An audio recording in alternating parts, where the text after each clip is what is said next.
भाई सीरियल ये रिश्ता क्या कहलाता है में फुल ऑन ड्रामा हो रहा है, मतलब कि हाई वोल्टेज वाला, और वो भी हर तरफ से। क्या है ना कि अब रूही वापस आई है तो वो फुल ऑन वैम्प मोड में आ गई है और दे दनादन घड़ियाली आंसू बहा रही है। लेकिन इस बार अबीरा का भी हृदय परिवर्तन हो चुका है। शी इज फिगर्ड आउट कि भैया रूही जो है she is the trouble maker. तो अब उसने भी कमर कस ली है कि रूही का सच सबके सामने ला कर रहेगी। इस बीच और क्या क्या हो रहा है, बिकॉज ड्रामा और भी फ्रंट्स पे हो रहा है, आइए देखिए।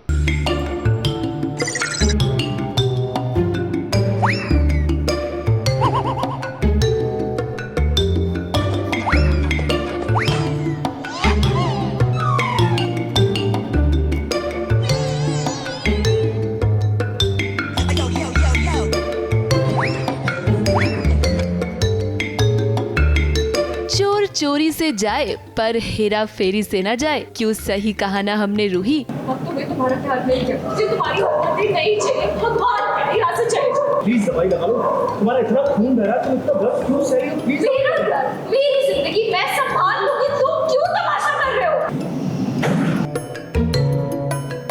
ये कहानी तो हमेशा से रूही और अरमान की थी, तो इसमें अबीरा का क्या? अबीरा हो तो हमारी जिंदगी से जाना ही, और जिस दिन वो हमारी जिंदगी से रोते रोते जाएगी, आई प्रॉमिस, उसके लिए 2 आंसू तो मैं भी, खुशी के आंसू। अब अरमान और अबीरा को दूर करने के लिए जो साजिशें आप रच रही हैं इन दिनों, वो अबीरा से नहीं छुपने वाली हैं।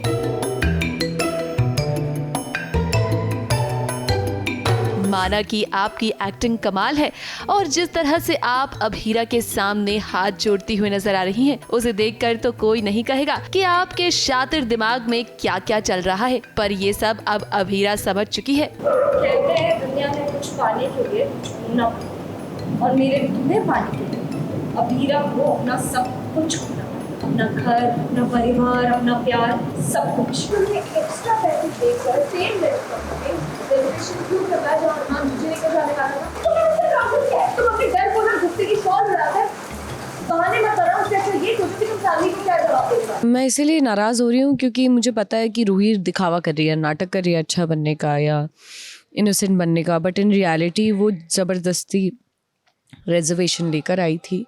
जब उसे पता चला कि मैं और अरमान वहाँ जाने वाले हैं, उसका वो प्लान था, और यहाँ घर पे आके वो बता रही थी कि हम वहाँ पहुँच गए और हमने उसका प्लान स्पॉइल किया। अब एक और रोहित है जो अरमान के सामने हाथ जोड़ रहा है कि वो उसकी और रूही की लाइफ से दूर हो जाए, और इस बात पर दोनों के बीच काफी बहस भी हुई है। लेकिन उसे क्या पता कि ये सब ड्रामा जो हो रहा है उसमें रूही का ही हाथ है। मैं अपनी जिंदगी में खुद कुछ कर सकता हूँ या नहीं? मैं अपने आप चल सकता हूँ, मेरी बैसाखी बनना बंद करो। बाइक खराब हो गई, नो प्रॉब्लम, अरमान भैया ठीक कर देंगे। बीवी को चोट लगी, नो प्रॉब्लम, अरमान भैया दवाई लगा देंगे। मैंने जिससे प्यार किया उसने मुझसे शादी करने के लिए सिर्फ इसलिए हाँ की क्योंकि आपने उससे कहा। मेरा कोई वजूद है या नहीं? अब दादी साहब ही कम थोड़ी हैं, उन्होंने भी ऐलान कर दिया है कि पोदार फर्म का सीईओ वो रोहित को बनाना चाहती हैं। लेकिन रोहित ने उनके सामने एक बहुत बड़ी शर्त रख दी है, जहां रोहित ने दादी साहब से कहा है कि वो कंपनी का सीईओ तभी बनेगा जब दादी साहब अरमान और अबीरा की शादी करवाएंगी। दादी साहब बोलते हैं कि लॉ फर्म तुम संभालोगे मेरे बाद में, तो बोलता है ठीक है मैं कर लेता हूँ, अगर आप अबीरा और अरमान की शादी के लिए हाँ बोल देती है तो। वैसे अरमान और अबीरा के बीच जितना प्यार है, फिलहाल उतनी गलतफहमियां भी हैं, और ये सब कुछ रूही की वजह से हो रहा है। अब रूही तो जानबूझकर अरमान के करीब आ रही है, लेकिन हम जानते हैं कि अगर एक बार अरमान और अबीरा की शादी हो गई, उसके बाद ये सब कुछ करना उसके लिए काफी मुश्किल होगा। वैसे आने वाले एपिसोड्स में तीज का त्योहार भी मनाया जाएगा, जहाँ विद्या अबीरा के लिए तीज का शगुन भी लेकर आती है। अरमान की पहली तीज है,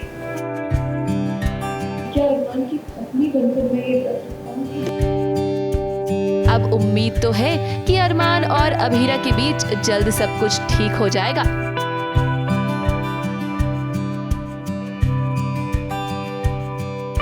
एबीपी न्यूज रिपोर्ट।